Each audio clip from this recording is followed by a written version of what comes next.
आपण पाहत आहात नॅशनल सर्कल न्यूज। जय हिंद मित्रांनो, नॅशनल सर्कल न्यूज मध्ये आपलं स्वागत आहे। चांदूर बाजार नगर परिषद सार्वत्रिक निवडणूक 2025 च्या रिंगणात इथं बरेच जण उतरलेले आहे नगरसेवक नगराध्यक्षासाठी। आणि भारतीय जनता पार्टीच्याकडून प्रभाग क्रमांक 9 ब मधून सर्वसाधारण पुरुष यासाठी आपले निलेश भाऊ देशमुख हे येत आहे। आपण त्यांच्याकडून जाणून घेऊ नेमकी त्यांची प्रतिक्रिया काय आहे, त्यांच्या प्रभागातून त्यांना जनतेकडून कसा प्रतिसाद मिळत आहे नेमकं त्यांच्याकडून जाणून घेऊया आपण। निलेश भाऊ नमस्कार। नमस्कार। आपण भारतीय जनता पार्टी पक्षाकडून प्रभाग क्रमांक 9 ब मधून उभे आहात, तर आणि इतर पक्ष पण आहेत। अशात तुम्हाला तुमच्या प्रभागातून जनतेकडून नेमका कसा प्रतिसाद मिळत आहे आणि तुम्ही जनतेसाठी निवडून आल्यानंतर काय करू इच्छिता सांग। चांदूर बाजार शहरामध्ये गेल्या 30 वर्षापासून भारतीय जनता पार्टीचा मी काम करत आहे। स्वर्गीय नगराध्यक्ष रविभाऊ पवार यांच्या माध्यमातून जे उर्वरित कामे आहे ते पूर्ण करण्याचं काम सध्या भारतीय जनता पार्टीने मला प्रभाग क्रमांक 9 मधून जी नगरसेवकची जी जबाबदारी दिलेली आहे त्या माध्यमातून चांदूर बाजारच्या ज्या म्हणजे असे अनेक प्रकारचे विषय आहेत। स्ट्रीट लाईटचे विषय आहे, नालीचे विषय आहे, घरकुल योजनेचा विषय आहे, त्यानंतर महिलांसंदर्भात विषय आहे, त्यानंतर असे अनेक प्रश्न विलंबित आहे। ते मी सर्व काम मार्गी लावण्याचा प्रयत्न करेल। चांदूर बाजार शहरामध्ये गेल्या अनेक वर्षापासून महिलांसाठी सार्वजनिक शौचालयच नाही आहे आणि हे खूपच म्हणजे अशी दुःखद बाब आहे।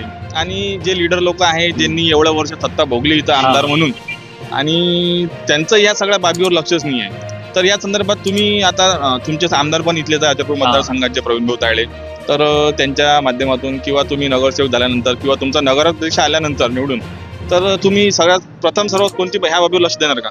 तुमचं म्हणणं बरोबर आहे, कारण 20 वर्षापासून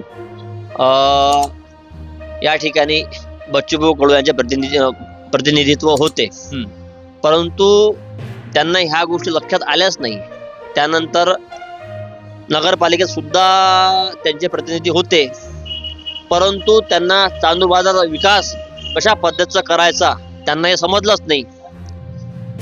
आणि आम्हाला आमचे जे सन्माननीय पंतप्रधान नरेंद्रजी मोदी यांनी शौचालय असो, त्यानंतर घरकुलची योजना असो, असे अनेक प्रकारची योजना, तसेच महिलांसंदर्भातल्या योजना असो, बचत गट संदर्भातल्या असो, विश्वकर्मा योजना असो, स्वनिधी योजना असो, की 12.5 जातीपैकी 12 बलुतेदार पद्धतीमध्ये जे राहतात, लोहार, चमार, सुतार, दिली, अशा सर्व व्यक्तींकरिता असं भेदभाव कुठे नाही आहे की बाबा आमचे जे आहे नरेंद्रजी मोदी व महाराष्ट्राचे मुख्यमंत्री देवाभाऊ यांनी जनतेच्या शेवटच्या टप्प्यापर्यंत निधी देण्याचा प्रयत्न केलेला आहे। महिलांच्या बाबतीत ज्या स्वतः महिला काम करतात त्यांच्या संदर्भात लखपती दिदी योजना झाली, बचत गट झालं, अशा माध्यमातून त्यांच्या हाताला काम दिलेलं आहे। त्यानंतर मागच्या वेळेस लाडकी बहीण योजना सध्या 1500 रुपये चालू आहे, परंतु कालांतराने हे सुद्धा वाढवणार आहे। म्हणजे असं कुठंच कमतरता नाही, पैशाचा काही विषयच नाही आहे। त्यानंतर अपंगाचा विषय जर आपण केला, त्यांची सुद्धा निधी वाढवलेली आहे, प्रत्येक गोष्टीची तरतूद केलेली आहे।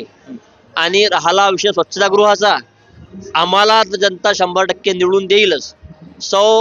या आमचे मित्र टिकूभाऊ अहिर यांची मातोश्री कांता ओवनलालजी अहिर यांना प्रचंड मताने जनता विजयी करणारच, यात काही दुमत नाही आहे।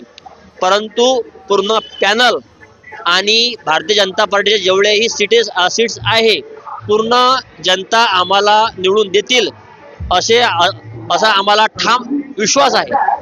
धन्यवाद। जसे की निलेश भाऊ देशमुख यांनी आपल्याला सांगितले की त्यांच्या प्रभागाबद्दल आणि प्रभागात नव्हे तर त्यांचा पूर्ण शहराबद्दल जो विचार आहे विकासधारेचा, ते निवडून आल्यावर ते नक्कीच पूर्ण करतील अशी त्यांना अपेक्षा आहे।